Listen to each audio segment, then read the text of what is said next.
ओम शांति।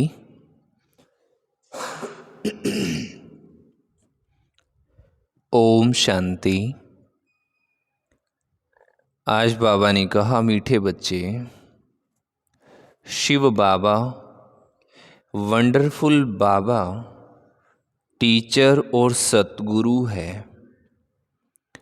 उसे अपना कोई पिता नहीं, वो कभी किसी से कुछ सीखता नहीं,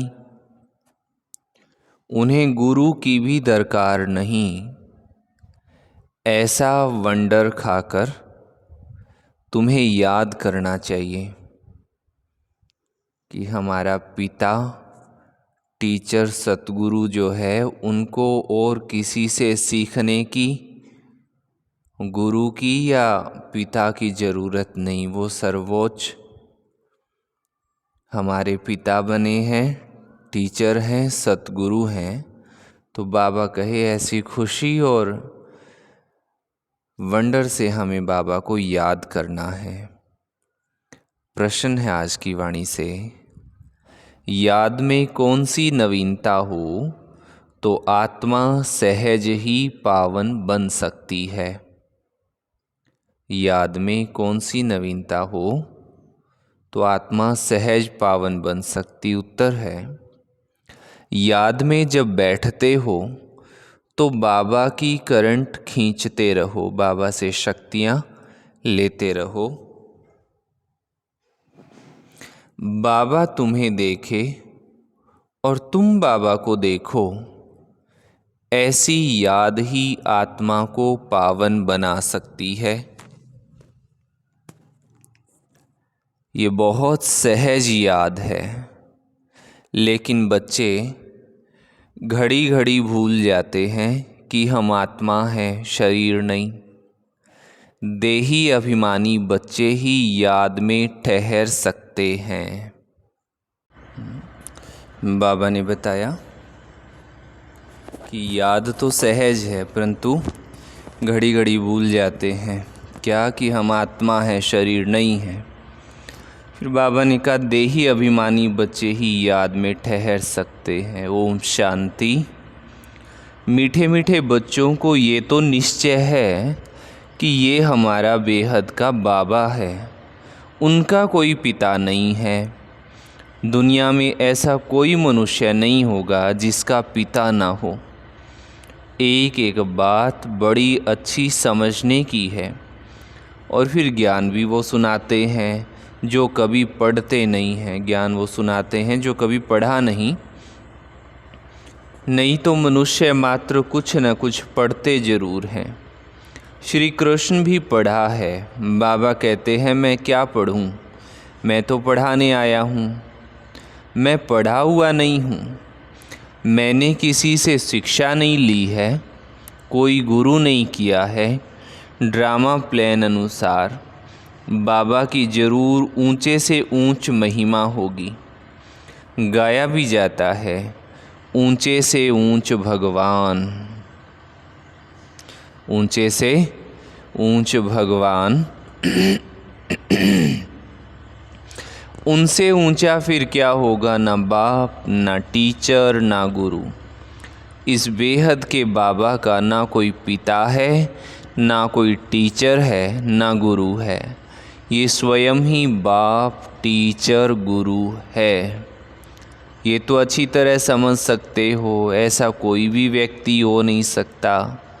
यही वंडर खाकर ऐसे बाप, टीचर, सतगुरु को याद करना चाहिए। मनुष्य कहते भी हैं वो परम पिता परमात्मा, वो नॉलेजफुल टीचर भी है, सुप्रीम गुरु भी है, एक ही है। ऐसा कोई दूसरा मनुष्य मात्र नहीं होगा। उनको पढ़ाना भी मनुष्य तन में है। पढ़ाने के लिए मुख तो ज़रूर चाहिए ना। ये भी बच्चों को घड़ी घड़ी स्मृति रहे तो भी बेड़ा पार हो जाए। बाबा को याद करने से ही विकर्म विनाश होंगे। सुप्रीम टीचर समझने से सारा ज्ञान बुद्धि में आ जाएगा। वो सतगुरु भी है, हमको योग सिखला रहे हैं। एक के साथ योग लगाना है। सभी आत्माओं का एक ही पिता है। सब आत्माओं को कहते हैं मामेकम याद करो। आत्मा ही सब कुछ करती है। इस शरीर रूपी मोटर को चलाने वाली आत्मा है। उनको रथ कहो व कुछ भी कहो, मुख्य चलाने वाली आत्मा ही है। आत्मा का पिता एक ही है। कौन है? शिव बाबा। अच्छा, मुख से कहते भी हो हम सब भाई भाई हैं, एक पिता के बच्चे हम सब भाई भाई हैं। फिर जब बाबा आते हैं प्रजापिता ब्रह्मा के तन में तो भाई बहन होना पड़ता है। प्रजापिता ब्रह्मा मुख वंशावली, ब्रह्मा कुमार कुमारियाँ हो गए। तो भाई बहन समझने से जैसे बाबा के प्यारे बच्चे ईश्वरीय संप्रदाय हो गए। तुम कहेंगे हम हैं डायरेक्ट ईश्वरीय संप्रदाय। ईश्वर बाबा हमको सब कुछ सिखला रहे हैं। वो कोई से सीखा हुआ नहीं है, वो तो है ही सदैव संपूर्ण। उनकी कलाएं कभी कम नहीं होती हैं और सबकी कलाएं कम होती हैं। हम तो शिव बाबा की बहुत महिमा करते हैं। शिव बाबा कहना है भी बड़ा सहज, और बाबा ही पतित पावन है। सिर्फ ईश्वर कहने से इतना जचता नहीं है। अभी तुम बच्चों को दिल में जचता है बाबा कैसे आकर पतितों को पावन बनाते हैं। लौकिक पिता भी है, पारलौकिक पिता भी है। पारलौकिक पिता को सभी याद करते हैं, क्योंकि पतित हैं तब याद करते हैं। पावन बनकर गए फिर तो दरकार नहीं पतित पावन को बुलाने की। ड्रामा देखो कैसा है। पतित पावन बाबा को याद करते हैं, चाहते हैं हम पावन दुनिया के मालिक बने।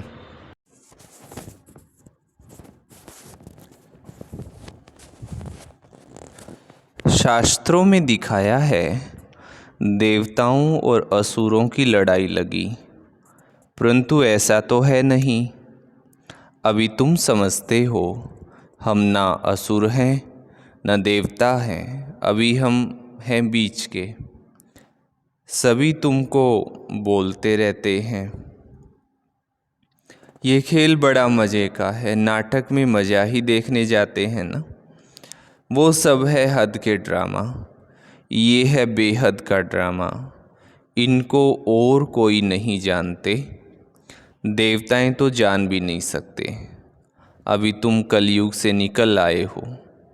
जो खुद जानते हैं वो औरों को भी समझा सकते हैं।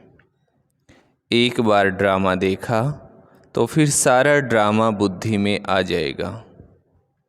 बाबा ने समझाया है ये मनुष्य सृष्टि रूपी झाड़ है, इनका बीज ऊपर में है। विराट रूप कहते हैं ना। बाबा बैठ तुम बच्चों को समझाते हैं। मनुष्यों को ये पता नहीं है। शिव बाबा कोई से भाषा सीखा होगा, जबकि उनका कोई टीचर ही नहीं तो भाषा फिर क्या सीखे होंगे। तो ज़रूर जिस रथ में आते हैं उनकी भाषा ही काम में लाएंगे। उनकी अपनी भाषा तो है नहीं। वो कुछ टीचर से वो कुछ पढ़ते सीखते ही नहीं, उनका कोई टीचर ही नहीं होता है। श्री कृष्ण तो सीखता है, उनके माँ बाप टीचर हैं, उनको ही गुरु की दरकार नहीं। उनको गुरु की दरकार नहीं, श्री कृष्ण को भी गुरु की दरकार नहीं, क्योंकि उनको तो सद्गति मिली हुई है। ये भी तुम जानते हो। तुम ब्राह्मण हो सबसे ऊंच, ये तुम स्मृति में रखो। हम ब्राह्मण हैं सबसे ऊंच, ऊंचे संकल्प, ऊंचे बोल, ऊंचे कर्म। बाबा कहे तुम ब्राह्मण सबसे ऊंचे हो, ये स्मृति में रखो। हमको पढ़ाने वाला है बाबा। हम अभी ब्राह्मण हैं। ब्राह्मण देवता कितना क्लियर है। बाबा को तो पहले से ही कह देते हैं वो सब कुछ जानते हैं। बाबा को तो पहले से ही कह देते वो सब कुछ जानते हैं। क्या जानते हैं ये किसको पता नहीं है। वो ज्ञान का सागर है। सारी सृष्टि के आदि मध्य अंत की उनको नॉलेज है। बीज को सारे झाड़ की नॉलेज होती है। वो तो है जड़ बीज। तुम हो चैतन्य। तुम अपने झाड़ की नॉलेज समझाते हो, कल्प वृक्ष की नॉलेज समझाते हो। बाबा कहते हैं मैं इस वैरायटी मनुष्य सृष्टि का बीज हूँ।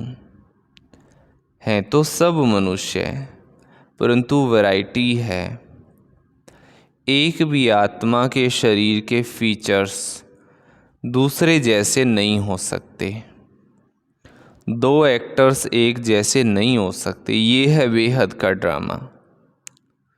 हम मनुष्यों को एक्टर्स नहीं कहते हैं, आत्मा को कहते हैं। वो लोग मनुष्यों को ही समझते हैं। तुम्हारी बुद्धि में है कि हम आत्माएं एक्टर्स हैं जो शरीर द्वारा डांस करते हैं। जैसे मनुष्य बंदर को डांस कराते हैं, ये भी आत्मा है जो शरीर को डांस कराती, पार्ट बजवाती है। ये तो बहुत सहज समझने की बातें हैं। बेहद का बाबा आते भी ज़रूर हैं, ऐसे नहीं कि नहीं आते। शिव जयंती भी होती है। बाबा आते ही तब हैं जब दुनिया परिवर्तन होनी होती है।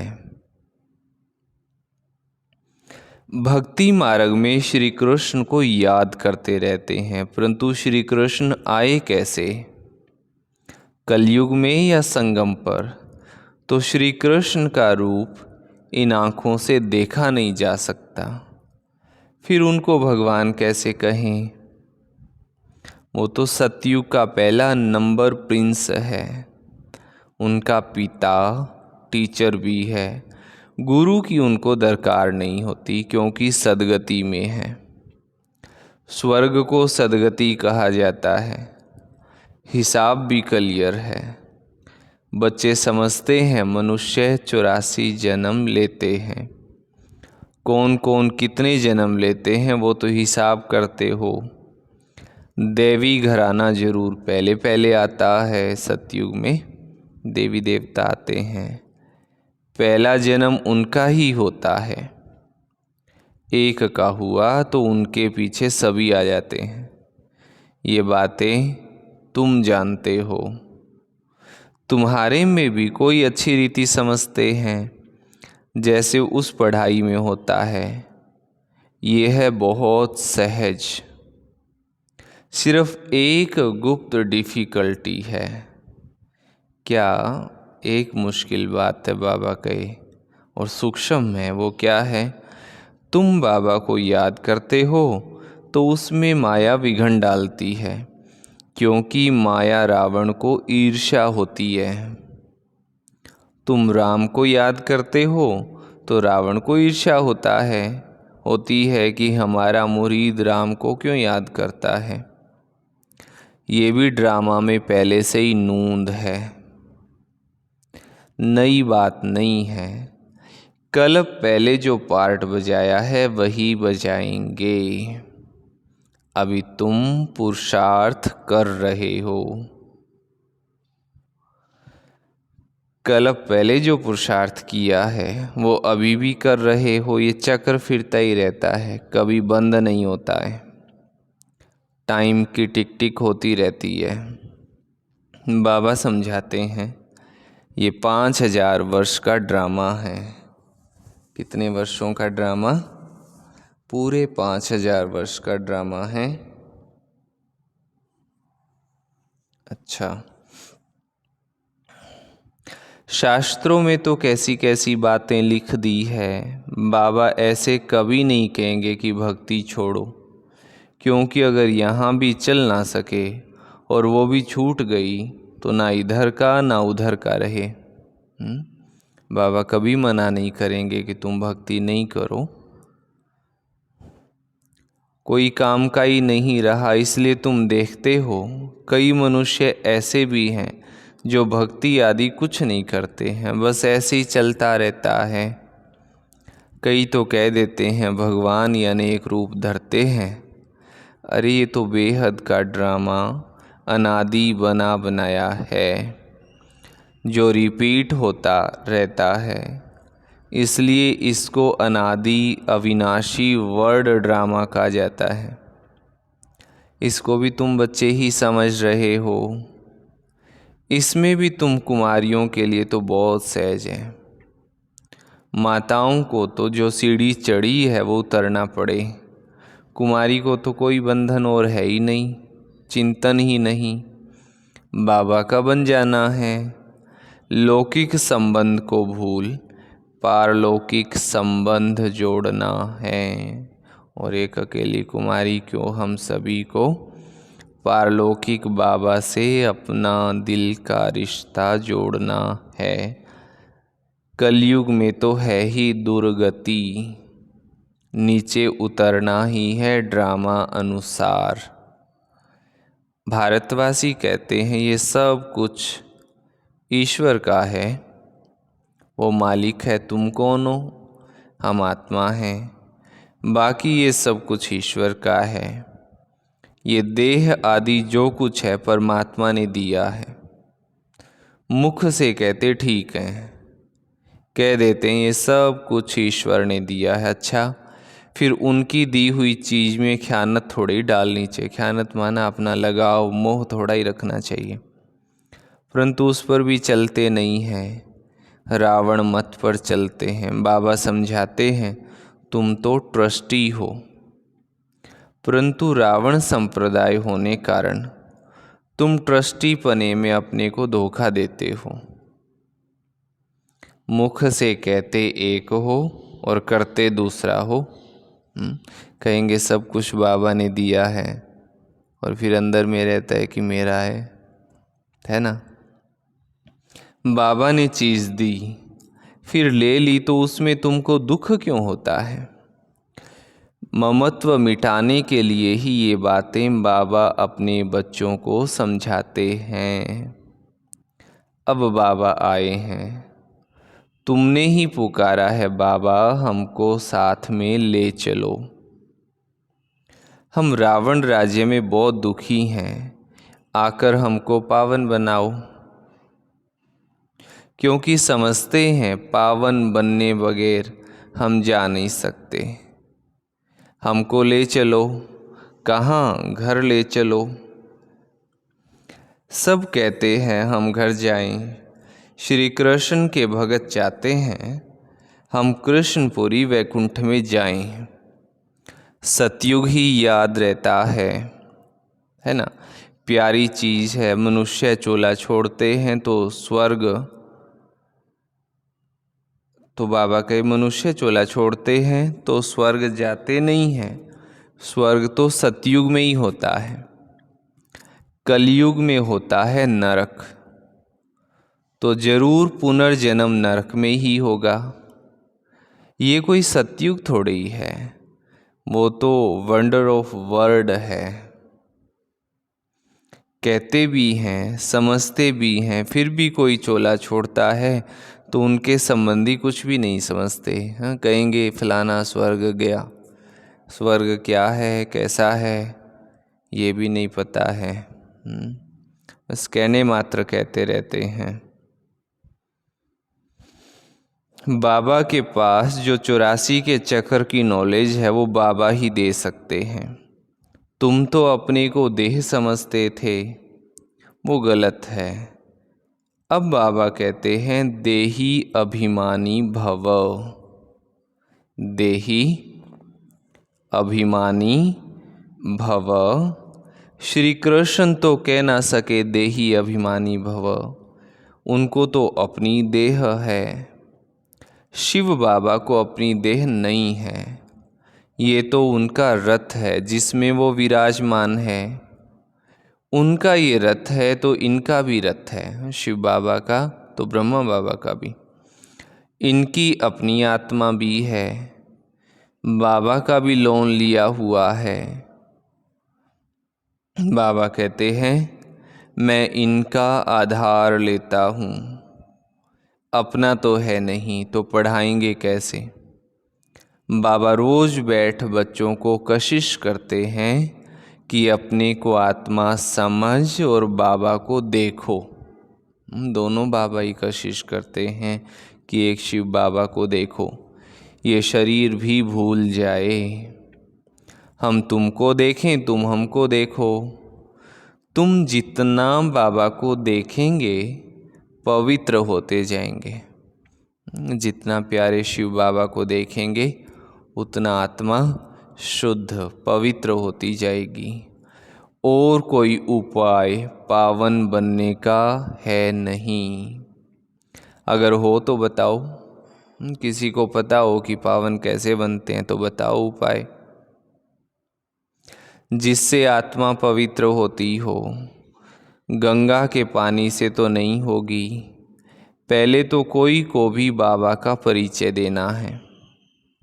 ऐसे बाबा तो और कोई होते नहीं हैं।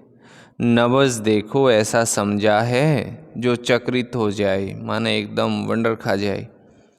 समझे बरोबर इनको परमात्मा कहा जाता है। अभी तुम बच्चों को बाबा अपना परिचय दे रहे हैं। मैं कौन हूँ ये भी बच्चों को मालूम है। हिस्ट्री रिपीट होती है, जो इस स्कूल में कुल के होंगे वही आएंगे, बाकी तो सब अपने अपने धर्म में चले जाएंगे। जो और धर्मों में कन्वर्ट हो गए हैं वो फिर निकल अपने अपने सेक्शन में चले जाएंगे, इसलिए निराकारी झाड़ भी दिखाया है। ये बातें तुम बच्चे ही समझते हो, बाकी तो कोई मुश्किल ही समझते हैं। 7-8 से कोई 1-2 निकलेंगे जो समझेंगे कि ये ज्ञान तो बहुत अच्छा है। यहाँ का जो होगा उनको तूफान कमाएंगे। दिल होगी फिर से जाएं, जाकर सुने। कई फिर संग के रंग में भी आ जाते हैं तो फिर आते नहीं हैं। जहाँ पार्टी को जाता हुआ देखेंगे तो उसमें लटक पड़ेंगे। मेहनत लगती है बहुत, कितनी मेहनत करनी पड़ती है। घड़ी घड़ी कहते हैं, हम भूल जाते हैं मैं आत्मा हूँ शरीर नहीं हूँ, ये बात भूल जाती है। ये घड़ी घड़ी भूल जाते हैं। बाबा भी जानते हैं बच्चे काम चिता पर बैठकर काले हो गए हैं, कब्र दाखिल हो पड़े हैं, इसलिए सांवरे बन गए हैं। उनको ही फिर बाबा कहते हैं हमारे बच्चे सब जल मरे। वो दिखाते हैं ना, भागीरथ के बच्चे एकदम भस्म हो गए थे तो फिर गंगा को उतारा। अच्छा, ये बेहद की बात है। कितनी करोड़ों आत्माएं हमारे घर में रहने वाली है, अर्थात ब्रह्मलोक में रहने वाली हैं। बाबा तो बेहद में खड़े हैं ना, तुम भी बेहद में खड़े हो जाएंगे। जानते हो बाबा स्थापना करके चले जाएंगे, फिर तुम राज करेंगे। बाकी सब आत्माएं शांति धाम में चली जाएंगी। अच्छा, मीठे मीठे सीकी लधे बच्चों प्रति माता पिता बाप दादा का याद प्यार और गुड मॉर्निंग। रूहानी बाप की रूहानी बच्चों को नमस्ते। हम रूहानी बच्चों की रूहानी माता पिता बाप दादा को याद प्यार, गुड मॉर्निंग और नमस्ते। धारणा के लिए मुख्य सार का पहला पॉइंट, किसी भी एक्टर से रावण ईर्ष्या करे, विघन डाले, तूफान में लाए तो उसे ना देख अपने पुरुषार्थ में तत्पर रहना है। कोई एक्टर कैसा पार्ट बजा रहा है, रावण उनसे कुछ भी भूलें करा रहा है तो बाबा कहे हमें उनको ना देख करके अपने ही पुरुषार्थ में तत्पर रहना है। क्योंकि हर एक एक्टर का पार्ट इस ड्रामा में अपना अपना है। ये अनादि ड्रामा बना हुआ है। हर एक एक्टर का पार्ट इस ड्रामा में अपना अपना है और ये अनादि ड्रामा बना हुआ है। सेकंड पॉइंट है, रावण मत पर ईश्वर की अमानत में खयानत नहीं डालनी है। बाबा ने जो हमें दिया है ईश्वरीय अमानत, उसमें बाबा कहे अपना मोह या लगाव जैसा बंधन उत्पन्न नहीं करना है। सबसे ममत्व निकाल पूरा ट्रस्टी होकर रहना है। सबसे ममत्व निकाल पूरा ट्रस्टी होकर रहना है। वरदान दिया बाबा ने, सदा एकरस मूड द्वारा सर्व आत्माओं को सुख, शांति, प्रेम की अंजलि देने वाले महादानी भव। आप बच्चों की मूड सदा खुशी की एक रस रहे। कभी मूड ऑफ, कभी मूड बहुत खुश, ऐसे नहीं। सदा महादानी बनने वालों की मूड कभी नहीं बदलती। देवता बनने वाले माना देने वाले। आपको कोई कुछ भी दे, लेकिन आप महादानी बच्चे सबको सुख की अंजलि, शांति की अंजलि, प्रेम की अंजलि दो। तन की सेवा के साथ मन से ऐसी सेवा में बिजी रहो तो डबल पुण्य जमा हो जाएगा। स्लोगन है, आपकी विशेषताएं प्रभु प्रसाद हैं। हमारे में जो खूबियां हैं वो बाबा से मिला प्रसाद, ईश्वरीय अमानत है। इन्हें सिर्फ खुद के लिए नहीं काम में लगाओ, बांटो और बढ़ाओ। आपकी विशेषताएं प्रभु प्रसाद हैं। इन्हें सिर्फ स्वयं प्रति यूज नहीं करो, बांटो और बढ़ाओ। ओम शांति। बाबा ने कहा किसी के भी पार्ट को देख करके ईर्ष्या नहीं करनी है और दूसरा अपना मूड भी चेंज नहीं करना है। जिसका मूड जल्दी जल्दी चेंज होता उसको कहते हैं मूडी आदमी है। मूडी, मूडी माना मूर्ख। हाँ, तो एक रस मूड वाला, सदा खुशी वाले मूड का, खुशी वाला मूड हमारा रहे। अच्छा, ओम शांति। और आज का स्वमान है, मैं आत्मा मास्टर प्रेम स्वरूप हूँ। मैं आत्मा प्रेम स्वरूप हूँ। मैं आत्मा प्रेम स्वरूप हूँ। अच्छा, ओम शांति।